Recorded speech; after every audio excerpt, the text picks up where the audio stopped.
Le paysage de la WWE ne pouvait pas être plus fructueux qu'au printemps 1999. La fédération était en plein cœur de l'Attitude Era. Raw était en train d'exploser Nitro dans les audiences et les fans n'en avaient jamais assez des programmes de la WWE. La WWE a donc dû répondre à cette demande massive des fans de la WWE en créant un show pilote de 2 heures se nommant SmackDown en référence à l'une des catchphrases les plus populaires de The Rock.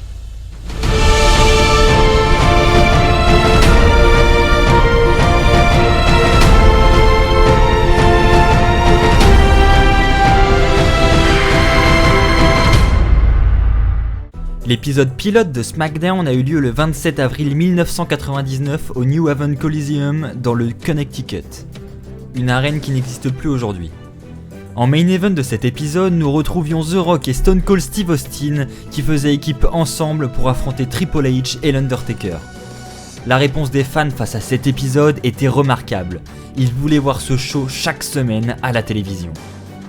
L'épisode pilote a enregistré une audience de 5,8 millions de téléspectateurs, ce qui a convaincu la chaîne UPN d'ajouter ce show à leur grille de programmes hebdomadaires. SmackDown avait donc lieu le jeudi soir sur UPN en opposition au show de la WCW Thunder qui lui était diffusé sur TBS. L'idée originale pour le lancement de l'épisode pilote pour SmackDown était d'en faire un show réservé aux divas. Voici les noms qui avaient été proposés pour le show. WWE Ring Skirts, WWE Femme Fatales, WWE Leather and Lace, WWE Female Fury, WWE Titans in Lace, WWE Glam Slam. L'idée d'en faire un show exclusif aux divas a vite été écartée. Je n'aimais pas le fait que UPN voulait mettre au SmackDown le jeudi soir pour être honnête. Nous voulions une autre soirée que celle du jeudi soir, mais UPN ne voulait pas. Quand vous travaillez avec une chaîne de télévision, vous ne lui dites pas ce qu'elle doit faire. Ce n'est pas comme Ted Turner. Turner peut déplacer un programme comme il le veut, mais il est à la tête de son propre réseau de télévision. Le 26 août 1999, la WWE fait son retour à la télévision avec le premier épisode régulier de SmackDown diffusé sur UPN.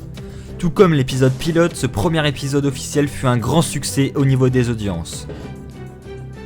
Le succès du show est en partie expliqué pour son côté imprévisible. En effet, en quelques mois, Mr. McMahon a remporté le titre de la WWE, Jeff Jarrett a frappé Fabulous Moolah avec une guitare alors qu'elle avait 76 ans, et le Big Boss Man a gâché les funérailles du père du Big Show. Tous ces événements aussi imprévisibles les uns que les autres attiraient l'œil des fans chaque semaine sur UPN.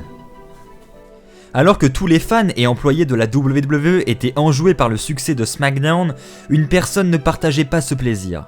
Cette personne, c'est l'un des principaux scénaristes de l'époque, Vince Russo.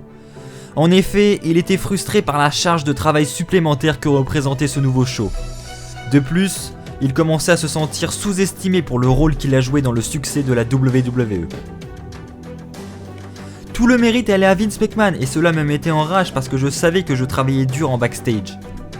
Cela a éveillé quelques questions en moi. J'ai commencé à me demander si je pouvais faire ce que j'avais fait sans Vince, si je pouvais le faire seul. La réflexion de Russo l'a mené à quitter brutalement la WWE à la fin des années 1999 pour rejoindre la fédération rivale de l'époque, la WCW. A l'époque, les audiences de la WCW étaient clairement sur la pente descendante, ce qui a donné à Russo l'opportunité de prouver la qualité de son travail en remontant la WCW vers le sommet, comme il l'avait fait selon lui avec la WWE il y a quelques années de cela. Mais cela n'est jamais arrivé.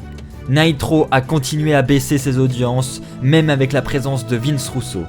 De plus, Thunder, le show de la WCW qui avait lieu le jeudi soir, a migré vers le mercredi soir, ce qui ne pouvait pas impacter négativement les audiences de SmackDown.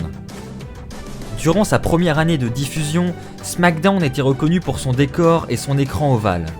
Ces éléments de décor permettaient à SmackDown de se démarquer de Raw, qui avait à l'époque un écran rectangulaire. Mais quand SmackDown a fêté son 2e anniversaire, l'heure du changement était arrivée. La WWE a mis en place un scénario afin d'amener un nouveau décor. En effet, le 9 août 2001, Rhino réalise un terrible gore sur Chris Jericho, le faisant passer à travers le décor. Avec le décor ovale réduit en miettes, la WWE a introduit dès la semaine suivante un tout nouveau décor. Un point géant figuré au milieu de plusieurs morceaux de miroirs brisés. Le point était tellement géant qu'il fallait une semi-remorque à lui tout seul pour être transporté de ville en ville. Pour les 6 années suivantes, le point était synonyme avec le succès de SmackDown. Il l'était jusqu'à ce que la WWE le remplace en faveur des nouveaux décors haute définition en janvier 2008. SmackDown fut victime de plusieurs changements de programmation à partir de la fin de l'année 2005. Premièrement, UPN a transféré la diffusion du show du jeudi soir au vendredi soir. Ensuite, l'année suivante, SmackDown a changé sa chaîne de diffusion en allant vers CW. Cependant, CW diffusait également la Ligue majeure de baseball le vendredi soir, ce qui n'était pas sans impact sur les audiences de SmackDown. Mais au lieu de s'asseoir et de regarder ses audiences descendre, la WWE a décidé de mettre davantage de projecteurs sur le champion du monde de l'époque King Booker, sur les top stars de l'époque comme l'Undertaker et Batista, mais aussi sur les jeunes superstars qui faisaient leur début comme Bobby Lashley. En accentuant ces points positifs, SmackDown est devenu l'un des programmes aux meilleures audiences de la chaîne CW. Mais l'association entre la WWE et CW n'aura pas duré longtemps. En octobre 2008, le show bleu se trouve une nouvelle maison sur My Network TV. Pour My Network TV, c'est une opportunité de récupérer les droits de diffusion de SmackDown pour ainsi rivaliser face à CW dans les audiences. En mettant en vedette un triple threat match unique opposant le champion de la WWE, Triple H, au champion du monde poids lourd Chris Jericho et au champion de la ECW, Matt Hardy, le premier épisode de SmackDown sur My Network TV fut un énorme succès pour la chaîne. En effet, l'épisode a marqué la plus grande audience jamais réalisée sur la chaîne. La chaîne a notamment déclaré une augmentation des audiences de 217% par rapport au même vendredi de l'année précédente. SmackDown est resté sur My Network TV jusqu'en octobre 2010, puis fut déplacé vers Sci-Fi. Pour sa première diffusion sur Sci-Fi, SmackDown voyait Kane affronter John Cena et l'Undertaker river les épaules de CM Punk. Depuis le 19 juillet 2016, SmackDown est diffusé sur USA Network en direct tous les mardis soirs. Cette même chaîne diffuse également Raw tous les lundis soirs. Un tout nouveau décor est créé pour le show bleu. La brand extension est de retour avec 2 rosters de superstars distinctes pour chaque show. Aujourd'hui, SmackDown réalise des audiences autour de la barre des 2,5 millions de téléspectateurs, ce qui est loin des 5,8 millions de l'épisode pilote, mais ce qui reste très convenable avec la forte concurrence des programmes télévisés aujourd'hui. C'est ainsi que se termine cet épisode retraçant l'histoire de SmackDown, j'espère réellement qu'il vous a plu. Si c'est le cas, n'hésitez pas à vous abonner, n'hésitez pas à lâcher un pouce bleu.